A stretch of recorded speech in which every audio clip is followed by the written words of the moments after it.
है पते की। 100 रुपये का नोट बहुत बड़ा लगता है जब मस्जिद में दिया जाए, लेकिन शॉपिंग के लिए इस्तेमाल करना हो तो बहुत छोटा लगता है।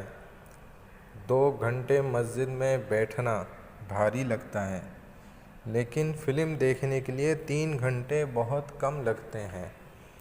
एक क्रिकेट मैच की कमेंट्री सुनने के लिए लोग पागल हो रहे होते हैं, लेकिन जुम्मातुल मुबारक का खुतबा वक्त से थोड़ा ज़्यादा हो जाए तो लोग परेशान हो जाते हैं। ऐसा मैसेज आगे करना बहुत मुश्किल होता है, लेकिन लतीफ़े और बेहुदा एसएमएस करना लोगों को बहुत पसंद है।